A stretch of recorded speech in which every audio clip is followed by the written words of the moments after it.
that engine comes apart and it causes somebody's fatal accident because you didn't fess up to what you did, there lies the problem, you know? And we know how people like to spread rumors, and I'm gonna get to that story in a minute, but first, check this out. Hog's backpack. We just put out a video a little bit earlier, and we're gonna roll that here. I think we should roll it because we have a whole new kit here. We're gonna show you this, the good news, and then I'm gonna come back and tell you about my $50,000 mistake I made yesterday that involves the aircraft going back for maintenance. And we're talking heavy duty maintenance. So good news, let's roll the video. All right, so we're gonna show you everything that comes with the new Certified Flight Instructor kit. I don't really like the name kit, but that's what people like calling them, kit. Pilot logbook, first and foremost. This is for the person who wants to go off the street all the way to professional pilot. You want to start building your time as a CFI and move on to your career. And you don't have anything yet. This is everything you're going to need as the basics to get started. Good old-fashioned plotter. Yes, you need to learn as a private pilot with this. Yes, you can use the iPad in the aircraft, but the examiner still wants you to be taught the basics. Learn how to use the map, which means you're going to have the E6B. Again, I know people are going to snoot their nose, but if you're going to be the CFI, you need to have one of these, know how to use it, and teach your basic students the basics, and then let them move on to the iPad. You are going to need a private pilot, rotorcraft helicopter, PTS, mandatory. Then check this out, PTS for then your commercial pilot and flight instructor. So those two check rides covered in this PTS. Private pilot study guide. You're going to use that for your private, and then you're going to use it again for your commercial because they ask you the same stuff. They just want you to know it to higher level. So even though it says private pilot, you're going to use this for your commercial pilot check ride, and then you're going to use this as a CFI because every check ride starts out the same. What do you have to have on you? What's the aircraft got to have? Blah, blah, blah. You're going to want to use this, and you're going to use it as a CFI to ask your students questions. Mandatory, FAR AIM 2024. You have to have this. You have a FAR AIM, you have to have a FAR AIM, an updated one. Student, private, commercial, CFI. You got to have this. Sure, you can have the electronic version, and that's great. I recommend you have both. As a CFI, you need hard copy, and you can have the electronic copy if you like. Helicopter flying handbook, another one that's required. Student, private, commercial, CFI, examiner. We all need that. Everybody. Then again, because you're going on a CFI, you're going to need the aviation instructor's handbook. Fundamentals of instructing, required. First part of your check ride is going to be examiner testing you on FOIs before you ever get to the technical areas. You got to know the FOIs. You need this book as a CFI. And then extra special on top, highly recommended helicopters instructor's handbook. Okay, so you're going to learn the basics of the knowledge out of the helicopter flying handbook. You're going to get your FOIs out of the aviation instructor's handbook, and then this is going to point you as a CFI, common errors students make, the way things should be taught. Helicopter instructor's handbook. So these are all included with the current Pro Pilot. And this is unlimited access. Training's there for you. It's a one-time payment, that's it. And then check this out, brand new, never seen before until this video. These came in last night. This is the Hogs backpack. Has the Hogs logo, compartments on the side. I think one of them's for a water bottle. Nice unit. We don't buy cheap stuff here. We only order good quality stuff. We're gonna give this to Heather and she's gonna see if she can pack all of this neatly into that, and while she gets started on figuring out, is it all gonna fit and how it's gonna work? Also, along with this one, Hogs ball cap. These have been limited edition. We don't sell them. You only get them with special certain packages. So currently included with this offer that you're seeing, Hogs ball cap. Did you throw the, nope, you didn't. And flight patch. The Hogs flight patch also included. Look at her go on this backpack. It also included the flight patch. And did I mention pilot logbook? I don't remember, I might have started with that. And a pilot logbook. Look at her go. And there's even room for, there's like an iPad pocket. Okay, so there's still room for iPad for your electronic stuff. Your iPad houses your weight and balance, ForeFlight, all that good stuff. There's still room in there. There's the hat. So room. Look at that. And then we're gonna figure out how we're gonna ship this. Again, we just got the bag last night. So we may just try to ship this to you all in the bag, but we'll experiment with it because I like to ship like Apple, right? Like we want you to receive a package and open it up and go, oh yeah, right? We want you to have it show up in good condition, not being tore up. There you go. Heather's gonna walk away. Look at that. Ready to go. Okay, see, so we didn't even know until this video. I just said as we laid everything out, we're like, let's lay it out, show people what is gonna be included, and then we'll pack it in the bag and see how it works. I wanna take my go at it. Yeah. Huh? Not bad. Not bad at all. Yeah. All right, with the exception of the flight patch laying there, that's everything. So here you are going to your first lesson. You've already been through Hogs membership and you got your knowledge all put together and you're gonna walk in like a stud into the flight school because you got your stuff. You got your gear, you got your knowledge down because you've been going through the Hogs courses. Yeah, this is the next phase. The first one had a smaller bag that was cool, but it was just like a computer bag. And we thought, let's go for something a little better. We're looking at flight bags as well, but I think in this day and age, I think that's better than the flight bag, personally. It is. Especially since you can just throw it on your back. Yep. And again, we don't order junk here. We order nice stuff. And I can tell you what I paid for those, but it's a nice unit. Like again, like all of our stuff is quality. We don't send out less than awesome quality stuff. That is currently included. If you're on this video, that means that's what's your current package right now. And I just grabbed the checklist because this I think is, you know, there's several valuable lessons to be learned here. And here's what I want to tell you. If you think that you're good enough that you don't need to use this, you're a fool.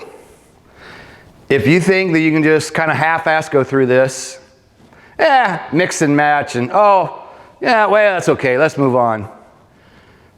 It's not a good idea. If you think that you shouldn't stop what you're doing and go back and start over after a screw up, then you're not thinking right either, all right? Bottom line, yesterday morning, on our R44 with 135 hours that has been operating flawlessly, cold start, hot start, daytime, nighttime. The aircraft has been flawless since we received it in May. I cannot say enough good things about this helicopter right here. It's been amazing. And now it's gonna get loaded on a truck and it's gonna go back to where it was overhauled and it's gonna get tore apart. And the bottom line is, I was with a student yesterday morning, a student's third lesson. And don't think for a second that I'm gonna blame the student because I'm not. I'm the instructor. It's my aircraft. It's my responsibility. We were going through the checklist and a person, when you're nervous and new, you get excited, you get nervous.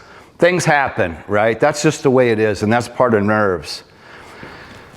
As instructors, it's our job to make sure that you as the student do everything right, okay? So people can armchair quarterback all day long, and I don't really care if you do. I want to tell the story that I might save you. It mostly maybe save your life or somebody else's life because you did something dumb and you didn't fess up to it. That's the hard part, and I did it after I ate my sandwich, and I'll tell you. So it was our third flight, second day of flying, and we sit at length at the couches here where we do ground school, and we talked about governor and throttle, and I'm so anal about the way you grab stuff, the way you lock stuff, guard this, guard that. I preach to it to no end. And we sat at length and discussed governor, correlator, up and down collective, how all this stuff works. And the best way I can explain it without making the story an hour long, a couple times we were struggling, or the student was struggling with the checklist, which is normal, right? And I even said we should get the knee board, and here's a tip for you, and I did this back when I started. You have a little strap across the knee board, so you put your checklist on there and you can just keep sliding it up. You go through cyclic, neutral, check, slide it, so that every time you do something, when you come back, you know right where you are on the checklist. And yesterday I even said, I should get my knee board, and he goes, let's do that in the next flight. Okay. Again, I should have just said, let's do that. We got out of sequence. And where we got out of sequence was, we didn't do the hydraulic check before he rolled up the RPM. And I said, okay, this is done on the checklist before we let the governor take over. In my mind, I thought, well, okay, we fly with the hydraulics off during training. I guess it'd be okay to turn it off and do our little X pattern, make sure the cyclic moves okay, flip it back on. So then, we do the RPM check, make sure the horn works. We finish out the checklist and put it away. And then when we're getting ready to go, I notice, why is the collective not coming up? We're getting ready to lift, and I'm going, where is the collective? Did you unlock the collective? And he's like, yeah, I unlocked it. And my attention is diverted. We're trying to start a pickup, but the collective won't come up. So, am I looking at RPM? No, I'm distracted going, well, what the hell? It's unlocked. Why doesn't it want to come up? And I can't remember the exact, whether it was that second or when, but I remember looking up and going, oh shit. Engine RPM and rotor RPM are way up here. And my heart sank because I knew. I'm like, oh my God. So we figure out the hydraulic was still off. That's the reason the collective wasn't coming up. We did the hydraulic check. The switch didn't get put back on. That's my fault. I should have said, all right, hydraulic off, back on. We're good to go. My first problem is with what we did is we got out of sequence. I should have backed up. Maybe even go back to the beginning. They say that's a good way to do it. And we were struggling. But again, with a third person on a third flight, that's normal, right? And I said, well, we got to work better on getting better at the checklist. So all I know, I don't believe, all I know is this happened because my attention was distracted. Did he turn it? Did I turn it? Did we turn it? No, I did not hear the engine noise, and this is what's weird. I didn't notice a difference in the engine noise. I didn't notice the difference in the rotor RPM noise. And somebody's going to get in the comments and say, well, you should have known that. You should have heard that. I didn't hear it. I don't know why. I didn't hear it. I know what an engine, when it's running too fast, sounds like. I know what a RPM sounds like when it runs too fast. I know how it sounds. Why didn't I catch it? I don't know why I caught it. All I can tell you is I got distracted because we got out of sequence, we did something out of sequence, and then something bad happened. That's what I can tell you. So that's my point of what I started with is that's why we have a checklist. That's why you have a manufacturer's checklist. And that's why they want you to do things step by step in a certain order. And maybe you do that already, and sometimes you just make a mistake. We're human, we all make mistakes. You might do verify. You do a few things, and then verify. I did those 4 things, and then you do 3 more things, and you verify. There's different ways of approaching this, but going out of sequence, you probably better have your plan in order. How far do we go back? Do we just go back, shut it down, go back to the beginning, and start over? Because we got out of sequence. That's my thing in this video. So let's move on. I knew it was bad. And I had a sandwich in here. Heather went and got us food. I walked in, I sat down, I ate my fish cod fillet and my onion rings and drank my Pepsi. And My student said, did you call your mechanic or your maintenance guys? I'm like, I'm going to as soon as I finish my sandwich. And I called my main guy. And of course, when I told him what I did, he said, oh shit. Let's get this, call your local guys. I called my local guys. Oh shit. I called my guy in Ohio I've known for 25 years. Oh shit, Kenny. So you got the idea. It's an oh shit, right? It's an oh shit. And I wish I could say I only went, 4% over for 2 seconds. I wish I could say that. Here lies the problem. I was honest. I don't know. I don't know when it went high. I don't know how long it went high. I have no way of knowing because I was distracted because we've had a problem and I'm not paying attention up here because I'm looking down here and I'm looking over here and I'm trying to figure out. And, judge me in the comments if you want. I want to be ahead of this and honest and tell you what I did because I talked to everybody involved. The aircraft is going to get loaded on a truck and it's going to go back to the maintenance facility where it was overhauled. And the engine's going to come out, and the rotor system's going to come apart, and the drive system's going to come apart, and it's going to go through every single Robinson inspection that needs to be done to put the helicopter back to 100% because this has happened before. I'm not the first guy that ever did an overspeed, and Robinson knows what to do and what to check. And moral of the story, you have to fess up, okay? Anybody on the planet could go, oh shit, I just screwed up. Well, how bad is it? Maybe I just won't tell anybody and you'll hope it just goes away and nothing bad ever happens. Do we think that goes on in the world, in the industry? I'm sure it does. And my thing was, everybody that I called said, well, you did the right thing. You fessed up. And I know it's going to be expensive. I knew it when it happened. I was like, oh my God. And I'm like, is this going to put me out of business, right? That's your first primal, oh God moment. And I'm going to recover from it. And well, of course, we're talking to, everybody involved and I'm putting my plans in place and starting to figure my plan on how I'm going to get through this and move on.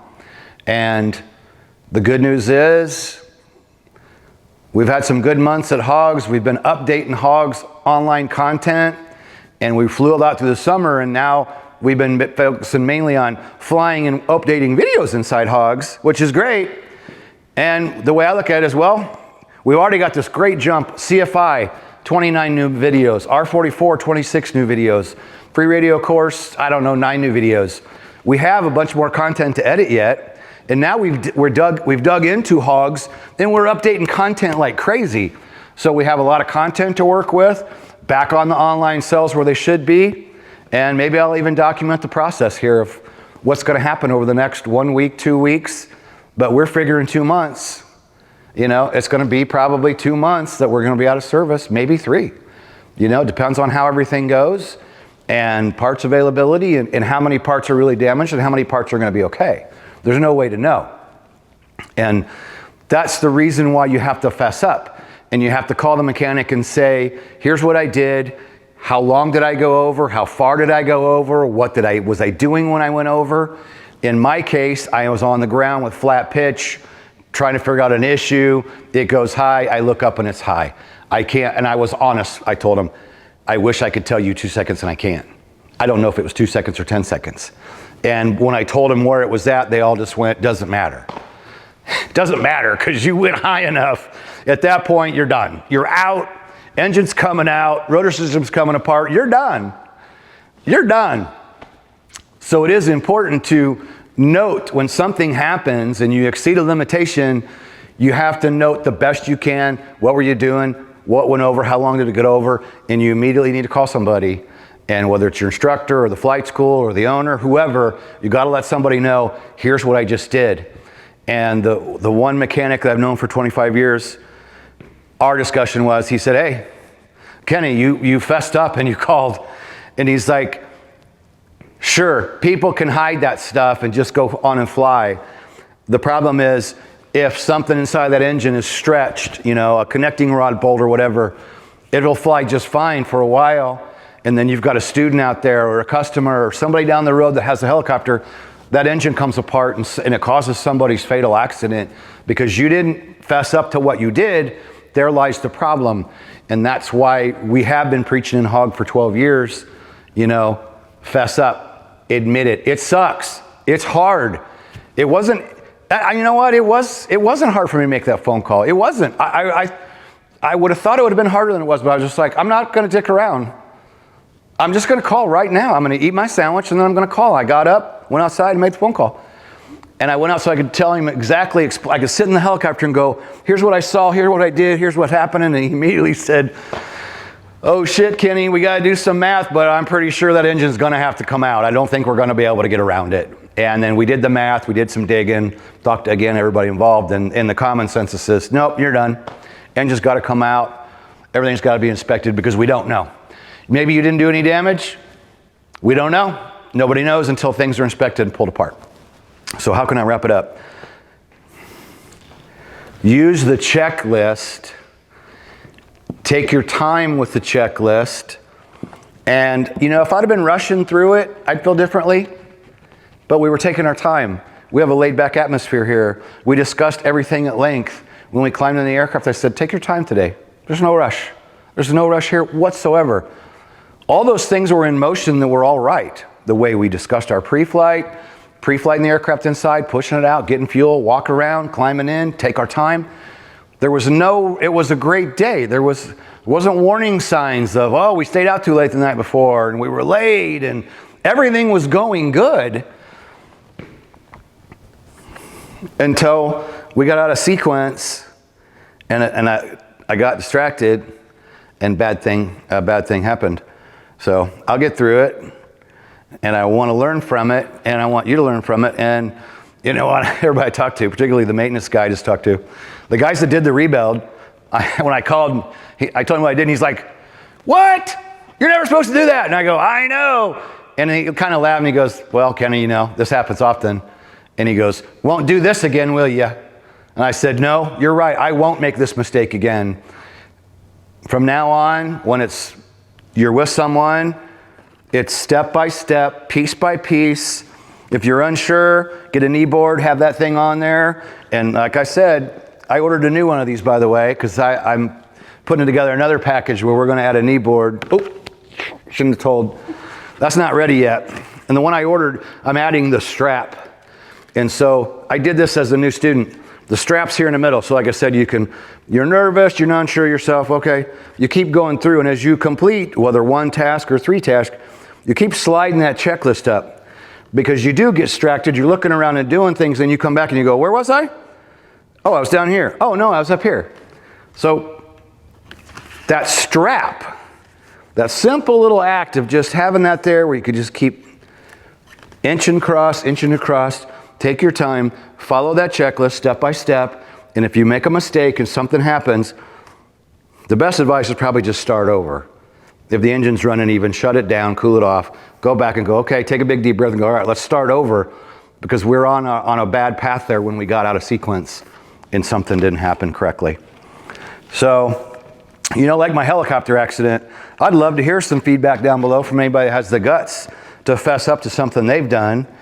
I've talked about my helicopter accident at length, and that's one thing I've always said in 12 years is, why don't you hear more people talking about their accidents? I see all kinds of fancy videos on YouTube and everywhere else on social media, and everybody's doing cool stuff, and look at me, and look how cool I fly, and look at my quick stop, and look at my this, and look at my that. I'm sure there's some guys out there talking about their screw-ups, but in my time doing this, I right now can't think of other than maybe a couple guys that have actually talked openly about their accident.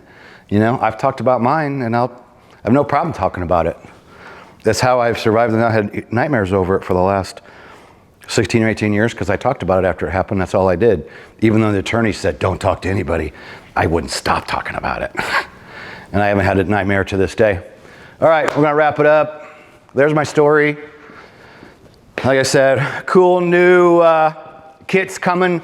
This one we have now is CFI, but we're gonna be building them for private, commercial, and then eventually probably instrument as well, where you want somebody to say, you know what, here's what you need. Here's the main things. You can always add to it. So lots of cool stuff coming from Hogs as normal. And go down below for all of our memberships and freebies and all the cool stuff we offer is all down below. Great big long list of courses and products and freebies. Anything to add, Heather? Nope. Peace out.